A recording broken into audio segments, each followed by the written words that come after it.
say you wanna try, but you never do. Sugar, there's a reason why we lose.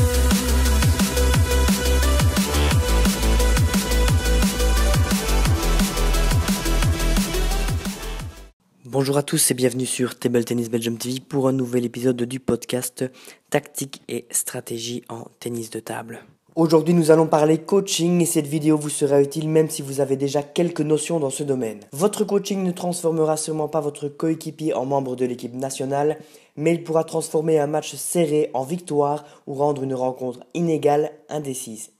Premier conseil, commencez par jauger l'état émotionnel de votre joueur. Est-il tendu? Est-il apathique? Votre premier job est de le calmer, le rassurer ou le réveiller. Avec un joueur excité, dialoguez avec lui de manière détendue.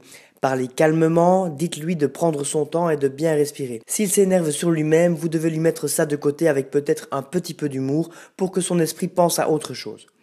Avec un joueur apathique, parlez-lui également distinctement. Dites-lui de se battre et n'ayez pas peur de montrer vos propres émotions afin qu'il réagisse. Conseil numéro 2, maintenant qu'il est motivé et relax, que lui dites-vous?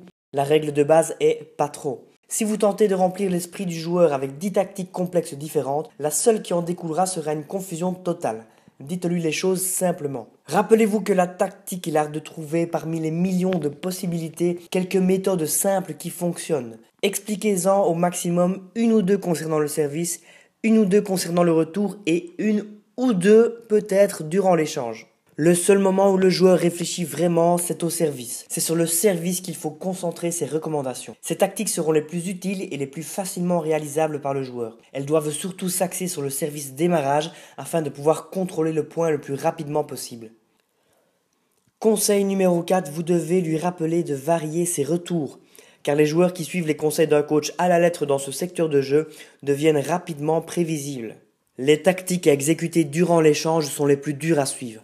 Donnez des conseils simples et généraux comme par exemple le placement du premier démarrage, la partie de la table où il peut jouer plus court ou comment il doit faire pour mettre rapidement l'adversaire hors position. C'est psychologiquement intimidant d'écouter un adulte à hauteur du ventre. Il est préférable donc de coacher les enfants à leur hauteur. Excepté au niveau de réels débutants, il n'est pas nécessaire de parler technique entre les sets.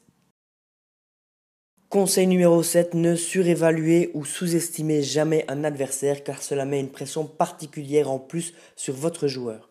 Ne rappelez pas l'enjeu du match en parlant de podium, de qualification ou de médaille. Essayez d'enlever la pression en rappelant que c'est un match comme les autres. Conseil numéro 8, soyez sûr de connaître votre joueur. Cela vous évitera de lui demander de faire quelque chose avec laquelle il n'est justement pas à l'aise. Ne parlez pas de topspin revers chargé de rotation si vous êtes avec un frappeur et n'expliquez pas aux débutants comment rejouer fort sur l'attaque adverse. Demandez à votre gars s'il a bien compris votre tactique pour ne pas risquer d'être complètement contre-productif. Conseil numéro 9, écoutez votre joueur. Parfois le coach n'a pas besoin de coacher beaucoup. Certains joueurs ont juste besoin d'une oreille attentive à qui expliquer leur tactique pour les aider à clarifier quelques points. Parlez juste si vous avez quelque chose à ajouter. Un bon coach est un bon auditeur avant, pendant et après les matchs. Parfois, le coach devra prendre un temps mort. Je vous conseille ici de consulter l'épisode 11 de cette série où je parle des 4 moments importants concernant cette pratique. Conseil numéro 11, si vous n'avez pas de coach mais que vous venez de regarder ce résumé, revenez les vendredis soirs sur Table Tennis Belgium TV, remettez tout ensemble et vous serez bientôt votre coach personnel préféré. C'est déjà la fin de cet épisode consacré au coaching. Merci à tous d'avoir regardé la vidéo et rendez-vous la semaine prochaine pour un nouvel épisode de tactique et stratégie en tennis de table.